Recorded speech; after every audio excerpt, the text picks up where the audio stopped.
I'm Dr. Bindu, working at Neelkanth hospital Gurgaon and लामेडास। आज मैं बात करूंगी यंग लड़कियों में एक बहुत कॉमन प्रॉब्लम की, विजाइनल डिस्चार्जेस। 6 महीने और 1 साल before the girl starts getting her periods, ये नॉर्मल बात है डिस्चार्जेस होना। It is because of the changing hormonal levels.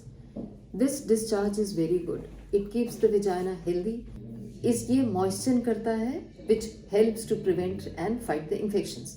अगर हमारे को पीरियड आने पे विजाइनल डिस्चार्ज हो रहा है, शुड नॉट वरी। कई लड़कियों के लिए ये नॉर्मल है बहुत ज़्यादा डिस्चार्ज होना। Sometimes they even need to wear a pad to keep the underwear dry. But if the discharge is a problem, तो क्या क्या चेंजेस हो सकती हैं? There can be change in the odour, means smell आने लगता है। It becomes greenish and it looks like a pus. ये फोमी होता है विच लुक्स लाइक चीज़। ऐसे लगता है जैसे लोग आते हैं हमें कंप्लेंट करने कि ये जैसे फटा दही होता है। If you happen to have such a discharge, ये नॉर्मल नहीं है। और itching is a very common problem. They can be sometimes burning in the urine also and burning in the vagina also. मेन बात जो हमारे पास लोग आते हैं कि रेडनेस हो रहा है और स्मेल आ रहा है, that means they don't find the normally they come to us with smell. They always complain of always smelling, and when they open the panty, तो mothers complain करती हैं कि हमारे जो बेटी है उसमें बहुत गंदी स्मेल आने लगी है। अगर ऐसा होता है, you should not ignore it. That means this discharge is not healthy. Now what can cause such things? There can be yeast infection which is very common. एक कंडीशन होती है जो STDs, जहाँ पर लड़कियाँ सेक्सुअली एक्टिव हो जाती हैं जल्दी, तो can be they can B sexual transmitted diseases और गोनोरियाज ऑल्सो। और इसके सिम्टम्स क्या होते हैं? पेट में दर्द होना, साल जैसे आप टच करते हो there is lot of tenderness. Tenderness means lower abdominal pain होता है। दे कैन बी ब्लिस्टर्स, बड़े बड़े सोर्स हो जाते हैं विजाइना में। Now few tips how to maintain the vaginal health. Use cotton garments. Cotton garments use करने से ये डिस्चार्ज का प्रॉब्लम लाइक सोरनेस और ब्लिस्टर्स ही कम होता है। Avoid sweating. प्राइवेट एरियाज़ में अगर हमारा स्वेट होता है तो भी ये प्रॉब्लम क्रिएट करता है।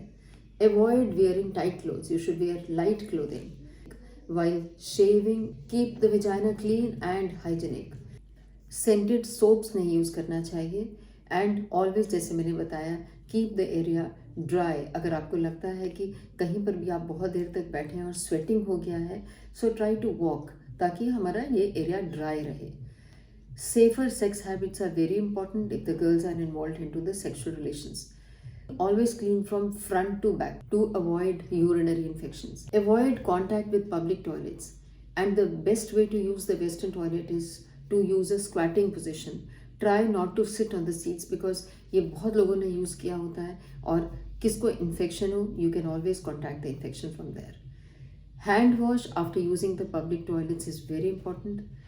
No talcum powder should be use. ये बहुत कॉमन हैबिट है यंग लड़कियों में कि वो लोग बार बार टैल्कम पाउडर यूज़ करती हैं। Use of lot of talcum powder should be avoided and not to ignore the science of infections.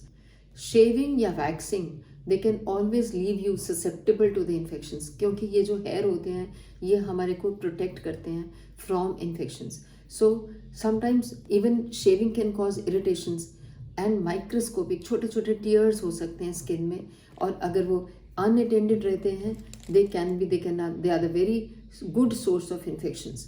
I hope these few tips can lead the young adolescent girls को एक idea देने के लिए कि एक तो डरने का बात नहीं है, आपको कब अवेयर होना है इस बात के लिए कि मुझे ये इन्फेक्शन प्रॉब्लमेटिक है। ये साइंस एंड सिम्टम्स अगर आते हैं तो always contact the doctor and be very careful while using the shaving or using the wax and removing the hair।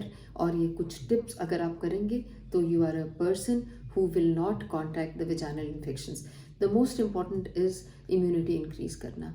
हमारे वजाइना में एक बहुत फ्लोरा रहता है जो कि अनहेल्दी बैक्टीरिया को डेवलप करने से बचाता है। अगर आपकी इम्यूनिटी अच्छी रहती है तो ये जो अनहेल्दी बैक्टीरिया होते हैं ये नहीं फ्लरिश करते, and the vagina is always healthy. Thank you.